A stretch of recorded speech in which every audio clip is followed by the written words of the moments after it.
నమస్కారం అండి. This is hashtag you. ఈ వీడియో చేసేటప్పుడు నిజంగా కొంచెం బాధ కలుగుతుంది. అట్ ద సేమ్ టైమ్ ఇలాంటి మహిళలుంటారా అని ఆలోచించాల్సొస్తుంది. అంటే ఎటునుంచి ఎట్టుపోతున్నాం మనం. ఇదివరకు మగ పిల్లల్ని కంటే సంతతిలో వాళ్ళు పట్టించుకుంటారో లేదో కూతురనే అమ్మాయి కనికరంగా ఉంటుందని పేరెంట్స్ చాలా ఇష్టపడి కూతుళ్ళని కనేవారు. కానీ ముంబైలో 'శివచరణ్ గుప్తా' 73 సంవత్సరాల 'శివచరణ్ గుప్తా' గారు ఆయన ఒక పెద్ద textile merchant. He is a very big businessman. ఆయన పరిస్థితి ఏమైందంటే ఆయనకి ముగ్గురు ఆడపిల్లలు. ముగ్గురు ఆడపిల్లల్లో ఒకళ్ళు టీచరు, ఇంకొకళ్ళు ఒక ఐటీ కంపెనీలో వర్క్ చేస్తారు. ఇంకొక డాటర్ వచ్చి డాక్టర్. ముగ్గురు హైయర్ పొజిషన్స్‌లో ఉన్నారు.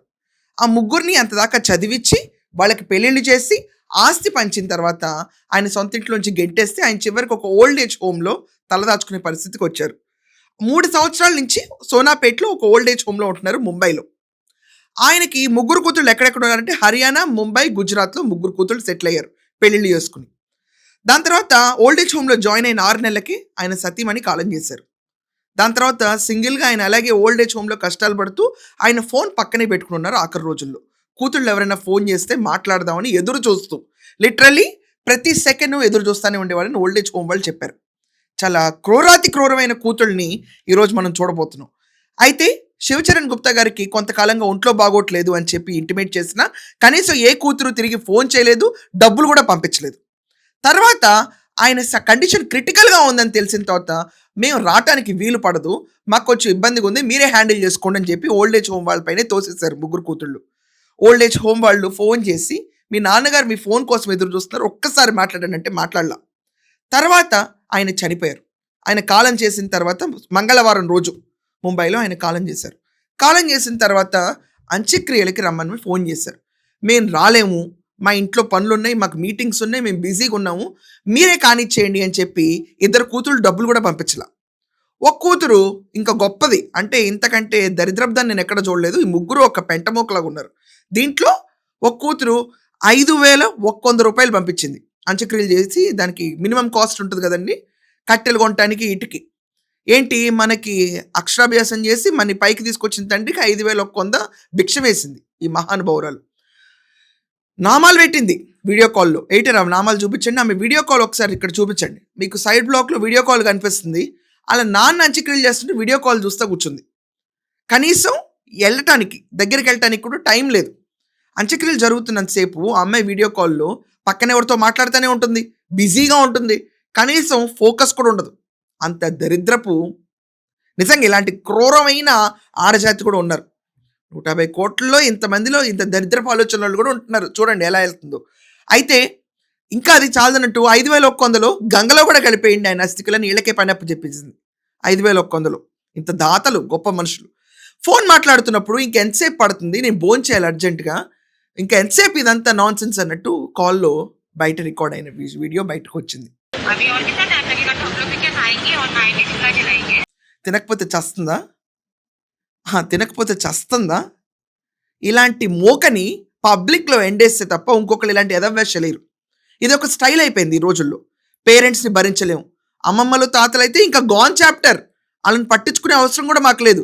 రిటైర్ అయిన పేరెంట్స్‌ని చూసుకోవడమే ఒక పెద్ద గొప్పదనంగా ఫీల్ అవుతున్నారు. అమ్మమ్మలు, తాతలు ఎక్కడండి ఈ రోజుల్లో? ఇదివరకటి రోజుల్లో ఉమ్మడి కుటుంబాల్లో తాతమ్మలు, ముత్తాతమ్మలు ఇంతమంది ఉండేవాళ్ళు. 3 జనరేషన్స్, 4 జనరేషన్స్ ఇంట్లో ఉంటే ఆ వైభోగమే వేరుగుండేది.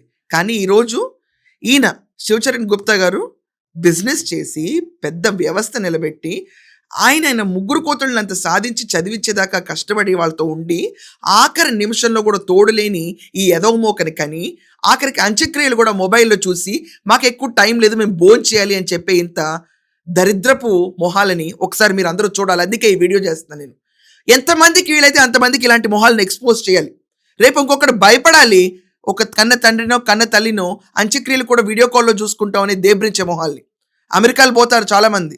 మేము వచ్చే టైం లేదు. మాకు వీసాల ప్రాబ్లమ్ ఉంది. మేము రాము. లేకపోతే ఉద్యోగాల్లో లీవ్ లేవు. మీరే కానిచ్చేయండి అంత్యక్రియల్లో అని చెప్పి ఎన్‌జీఓ సర్వీస్‌లో ఎంగేజ్ చేస్తారు దరిద్రపు మొక్క. కనీసం కన్న పేగుకు రుణం తీర్చుకోవడానికి కూడా అనర్హులుగా మిగిలిన ఇలాంటి ఒక జాతి ఈరోజు సభ్య సమాజం ముందు ఎండగట్టాలండి. ఇలా ఎండగడితేనే ఇంకొకళ్ళు ఇలాంటి దరిద్రపు వేషాలు వేయరు. ఈళ్ళ గురించి చాలా మాటలు మాట్లాడొచ్చు. కానీ మన నోరు చెడవుతుంది ఇంత దరిద్రుల గురించి ఎక్కువ మాట్లాడితే. అలాంటి వీడియో కాల్‌ని ఆ ఎన్‌జీఓ వాళ్ళే రిలీజ్ చేశారు బయటికి. మొత్తం ట్విట్టర్, సోషల్ మీడియా షేక్ అయింది ఈ దుర్ఘటన చూసిన తర్వాత. ఏమండి ఒక్కటి గుర్తుపెట్టుకోండి, వాళ్ళు మన బాధ్యత కాదు. వాళ్ళు మన ముందు పుట్టిన పిల్లలు అనుకోవాలి ఎప్పుడన్నా కూడా. మనకి 40 వస్తున్నాయి అంటే వాళ్ళకి 60 70 వస్తున్నాయి. వాళ్ళకి మనం తప్ప ఇంకో తోడు లేదు. నుంచున్నంత కాలం మన వెనకమాల వాళ్ళు ఉండబట్టే మనం ఒక 25 ఏళ్ళు 30 ఏళ్ళ జీవితం సాఫీగా సాగింది. అలాంటి కృతజ్ఞత లేని జీవితం ఉంటే ఎంత, పోతే ఎంత. వీళ్ళకి కూడా చాలా తొందరగా ఇదే సిచ్యువేషన్ రిపీట్ అవుతుంది. కర్మ విల్ హిట్ బ్యాక్. అలాగే అనాథాశ్రమంలో దిక్కులేని శవాల్లా పడుంటాం ఖాయం. ఇది శపించడం కాదు, ఇది ప్రకృతి. ఏది ఇస్తావో అది తిరిగి వస్తుంది. ఇలాంటి దరిద్రపు సంఘటన మీరు అందరూ చూసుంటారు. మీ ఒపీనియన్ ఏంటో దీనిపైన కొంచెం ఖచ్చితంగా రాయండి. అండ్ ప్లీజ్ ఈ వీడియోని, ఈ ఫేస్ని ఎంత వీలైతే అంత షేర్ చేయండి. సో దాట్ రేపు ఇంకొకరు ఇలాంటి వెధవేషాలైన విదేశాల్లో ఉన్నా, ఇక్కడ సేమ్ సిటీలో ఉన్నా కూడా రాని ఈ ప్రవృద్ధురాలు, మిగతా సిటీస్లో రాని మిగతా ఇద్దరు గొప్ప వీర వనితలు, వీళ్ళ గురించి సొసైటీలో అందరికీ తెలియాలి.